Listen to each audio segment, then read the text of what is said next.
You felt the distance growing. You created it.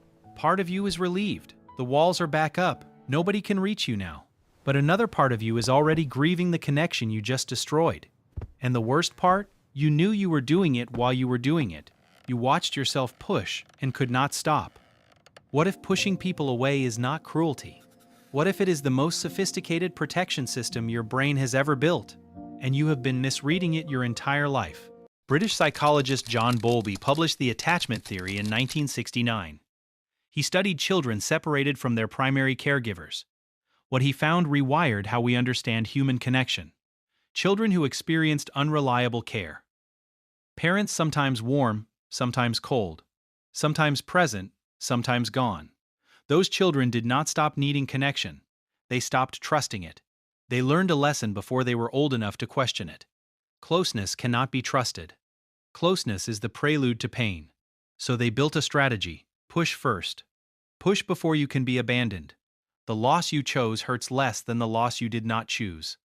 That is the 8-year-old version of you.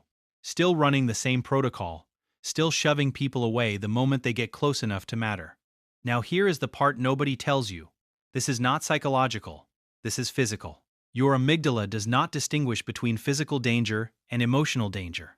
A fist coming toward your face and a person getting emotionally close to you. Your amygdala fires the same way. The same cortisol cascade. The same sympathetic nervous system activation.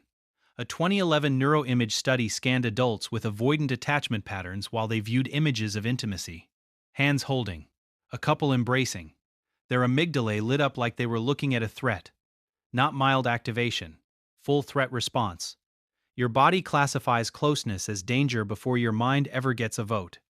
Read that again. This gets more specific. A 2018 meta-analysis of 53 studies and over 24,000 participants found that avoidant attachment was not correlated with low desire for connection. People who push others away do not want connection less. They want it just as much. Sometimes more. The difference is in the terror that follows the wanting. The moment connection becomes real, the threat system activates, and pushing is the fastest way to make it stop. Here is what it actually looks like. Someone texts you, "I miss you." Instead of feeling warmth, you feel pressure. Instead of moving closer, you disappear for 2 days. You do not reply.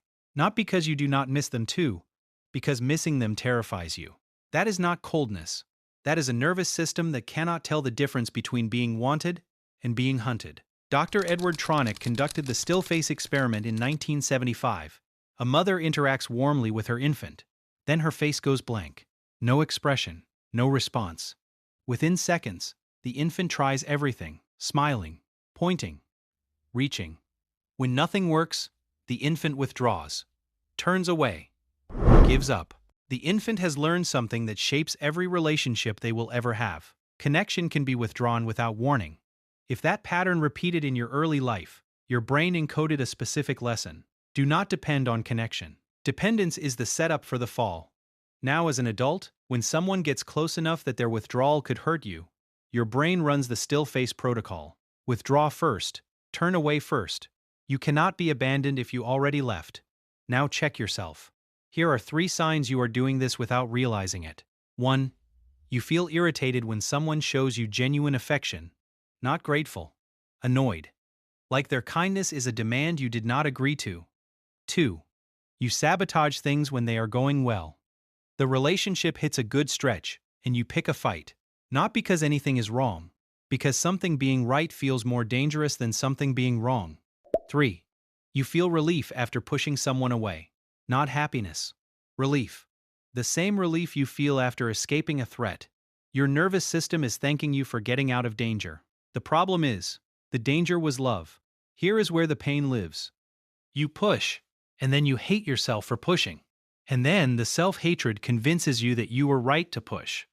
Because who would want someone as broken as you? The cycle feeds itself. Push. Regret. Confirm. Repeat. Stop here for 1 second. You are not broken. You are not cold. You are not incapable of love. What you are is a person whose nervous system learned a survival strategy before you could evaluate it. And that strategy worked. It protected you. The problem is, it never got the signal that the environment changed. Dr. Sue Johnson, founder of emotionally focused therapy, spent 40 years studying people who push their partners away. She found something that should change how you see yourself. The pushing is not the absence of attachment. The pushing is a protest against the terror of losing attachment. You push because you already care.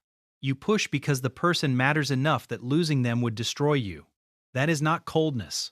That is a heart that learned too early how much goodbyes hurt. So what do you actually do? First, name the reflex. Next time you feel the push rising, say to yourself, out loud if you can, "My amygdala is firing. This is not a real danger. This is a childhood program." That naming gives your prefrontal cortex the split second it needs to catch up. Second, tell one person the truth. Say this exactly. "Sometimes, when you get close to me, something in me panics and tries to push you away. It is not about you. It is an old survival reflex. Please do not take the pushing as the full truth of how I feel about you." That sentence, spoken once, transforms the pattern from a mystery that hurts two people into something two people can recognize and hold together. Third, track the sabotage. Keep a note on your phone.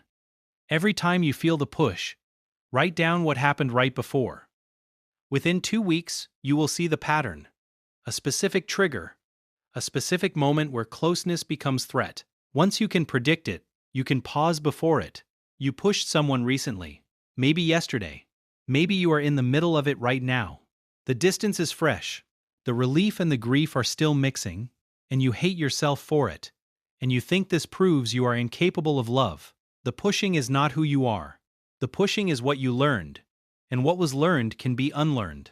Not overnight, through safety experienced repeatedly until your brain accepts a new truth. You are not the child in the still face experiment anymore.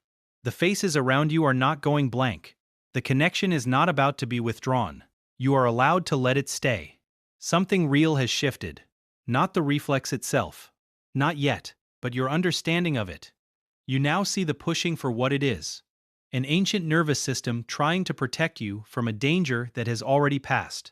Keep exploring the patterns with Nero here. The next one might finally set you free.